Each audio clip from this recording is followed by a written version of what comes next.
Can I get up, sir? He only has a toy truck in his hand. A toy truck. I am a behavioral therapist. These are the words of Charles Kinsey, a man who was shot by a North Miami police officer while trying to protect one of his autistic patients, Arnaldo Rios. Rios wandered off from the group home, and it was Charles' task to go get him.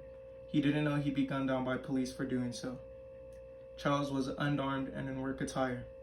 He followed all the officers' commands. Hands up, no movements.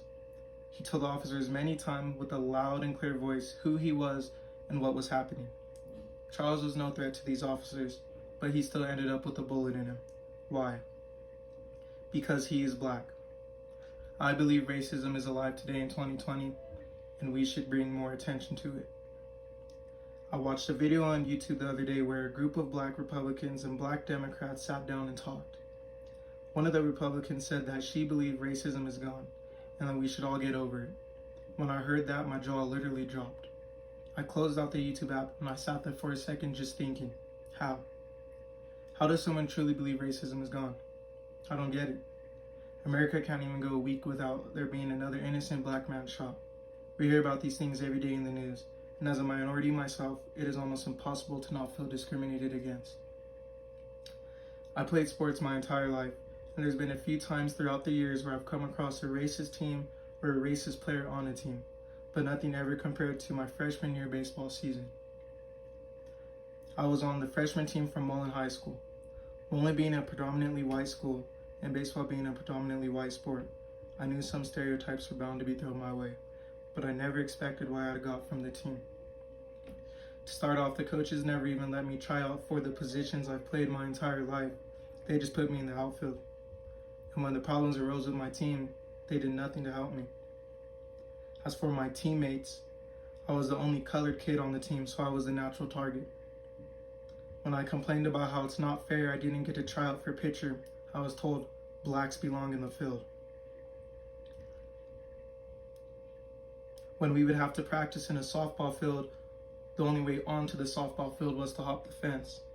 But when I hopped the fence, all eyes were on me as they yelled out, "Look at the black man in his natural habitat," referring to the stereotype that black guys can hop fences good because they run from police.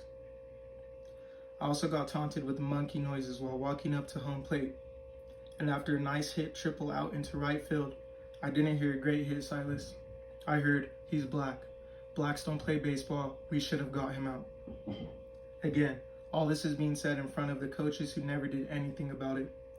This is a daily thing that went on throughout the entire season and ended with me quitting the sport I love and have played since I was 4 years old.